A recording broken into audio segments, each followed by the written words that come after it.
tarsa tindak rumi ini lokal dadi asing hatiku Gustiku sastu tetya tuhu salakuku Gusti nantang mekaken klaya setya dari roh reksa ing warsanane Gusti ngrekaken kula derek ing kamulyan swarga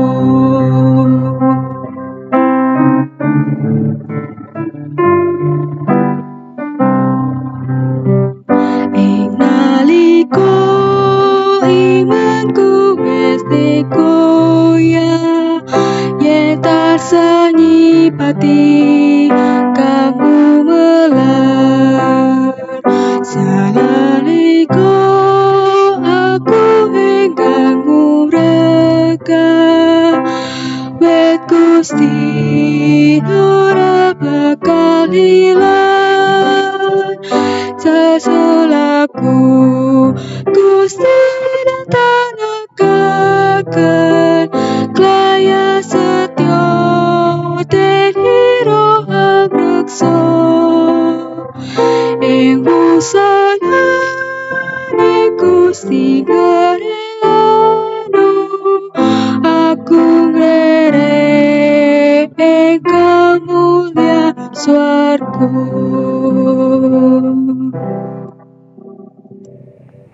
Salam Bapak Ibu dan saudara-saudari yang dikasihi Tuhan Yesus Kristus.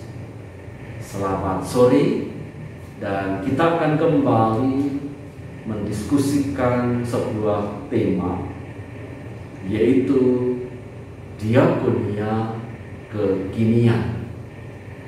Sebagaimana kita ketahui bersama bahwa dalam minggu ini kita di KJ Magelang menyelenggarakan kegiatan Pekan Diakonia. Oleh karena itu, kita akan memohon penyertaan Tuhan di dalam sarasian kita pada saat ini. Kita berdoa. Kami mengucap syukur kepadamu Tuhan untuk segala anugerah dan kasih Tuhan yang senantiasa menyertai kami. Saat ini kami mohon Roh Kudus menuntun kami dalam sarasean tentang diakonia kekinian, sehingga kami dapat melaksanakan pelayanan ini dengan baik di dalam kehidupan gereja dan juga bagi masyarakat. Di dalam Kristus kami berdoa. Amin. Bapak Ibu dan saudara-saudari yang dikasihi Tuhan, sarasean berasal dari kata sareh yang artinya kita akan membahas segala sesuatu dengan sareh, dengan hati yang sabar, sehingga pembahasan kita dapat kita pahami dan ada tindak lanjut dalam hidup ini. Saat ini sebagaimana kita ketahui bersama dalam Pekan Diakonia, kita akan membahas topik ini secara khusus dan materi ini untuk kita tindak lanjuti dalam diskusi dan juga tentu penerapan untuk pelayanan selanjutnya. Bapak Ibu dan saudara-saudara yang dikasihi Tuhan, gereja yang berdiri di tengah-tengah masyarakat tidak dapat terlepas dari realita yang sedang dialami oleh jemaat dan masyarakat. Kehidupan umat manusia saat ini yang sedang mengalami pandemi COVID-19, dan tentu ada dampak yang juga terjadi di dalam kehidupan ini. Dan salah satu dampak yang dirasakan oleh semua manusia adalah faktor ekonomi. Diakonia merupakan salah satu tugas dan panggilan gereja dalam menjawab permasalahan yang dihadapi oleh jemaat dan masyarakat, khususnya yaitu masalah pengangguran dan juga pengentasan kemiskinan. Pada dasarnya pelayanan atau diakonia adalah membagikan hak yang Tuhan sediakan bagi setiap orang, baik lahir maupun batin. Pelayanan didasari satu kesadaran bahwa oleh Tuhan setiap insan yang lahir dan hidup di dunia ini diberi hak dan bekal untuk hidup, serta kewajiban dan tanggung jawab yang sama dengan yang lain. Pada dasarnya kehidupan manusia tidak terlepas dari keterbatasan dan ketergantungan, sehingga di dalam kehidupan manusia terjadilah interaksi timbal balik antar manusia yang saling menopang dan mengatasi keterbatasannya. Kita akan mengenal bentuk-bentuk diakonia gereja. Diakonia sebagai pelayanan kasih tidak lagi menjadi monopoli kegiatan institusi gereja, tetapi juga dilakukan oleh lembaga-lembaga sosial, lembaga-lembaga yang lain, dan juga dilakukan oleh agama-agama yang lain.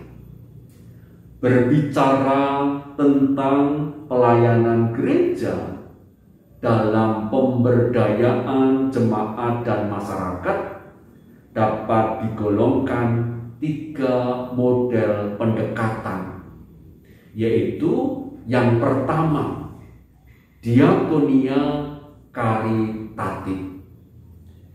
Diakonia karitatif berasal dari kata charity dalam bahasa Inggris yang berarti belas kasih atau belas kasihan.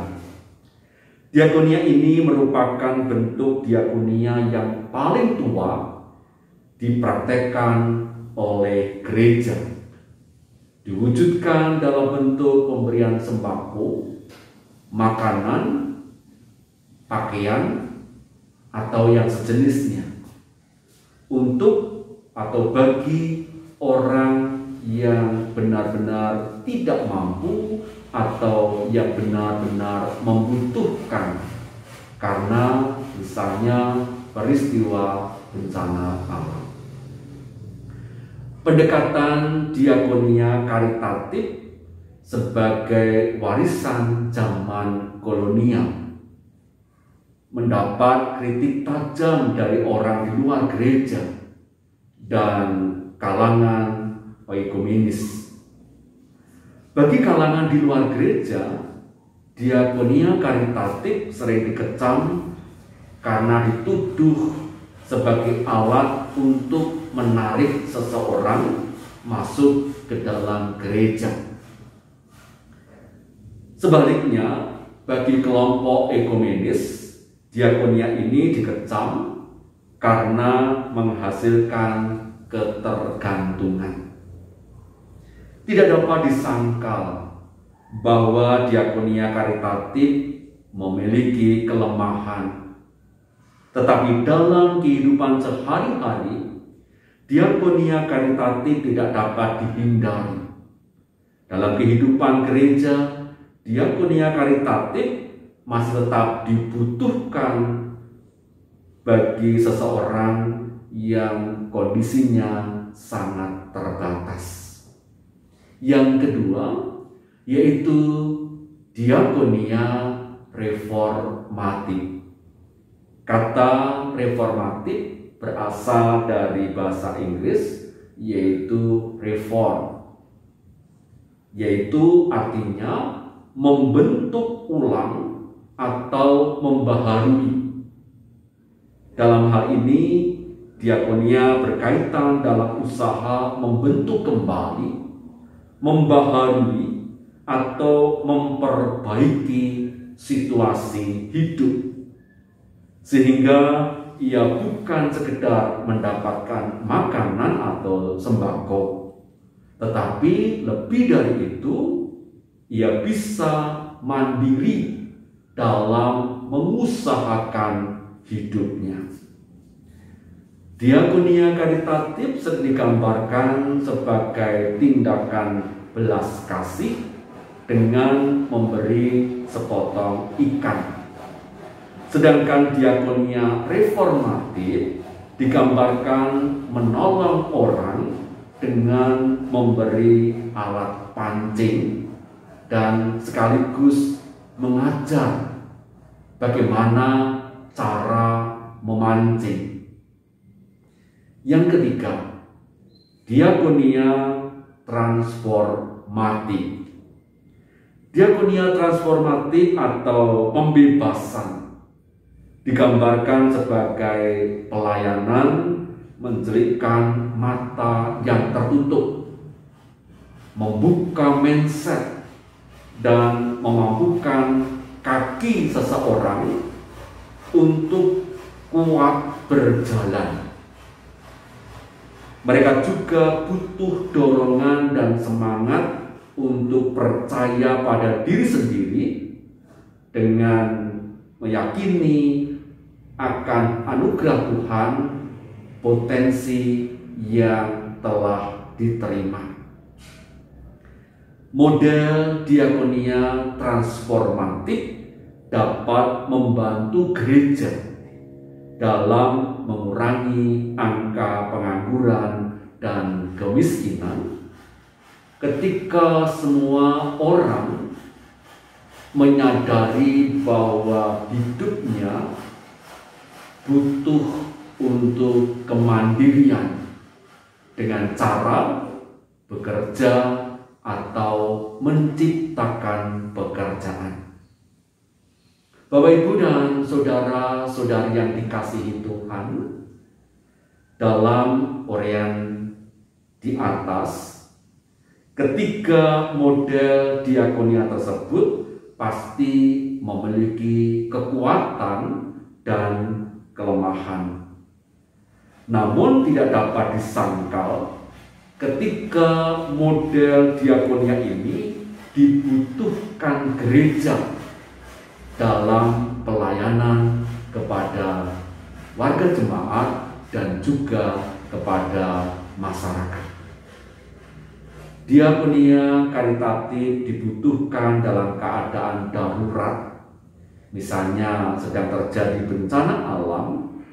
Demikian juga bagi mereka yang benar-benar kondisi ekonominya tidak mampu dan mereka tidak lagi mampu bekerja atau menciptakan pekerjaan.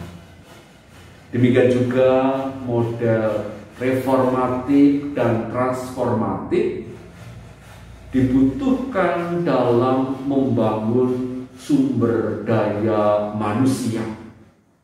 Ya, ini pelayanan yang memampukan setiap kita dapat mandiri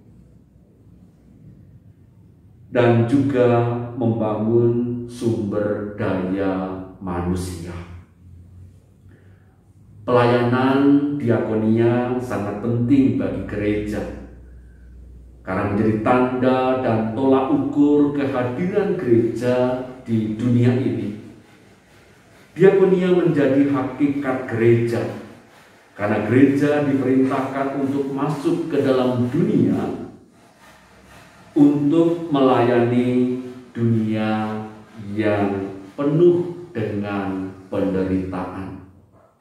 Oleh karena itu, mari kita bersama-sama mendiskusikan pertanyaan yang akan kami tulis dalam pelaksanaan sarasian ini, sehingga kita dapat bersama-sama untuk membantu, melayani, mendampingi setiap orang mampu mandiri dengan meningkatkan SDM, mampu menciptakan pekerjaan. Bukankah mencegah lebih baik daripada mengobati? Selamat berdiskusi, karena berdiakonia adalah merupakan tanggung jawab kita bersama. Amin.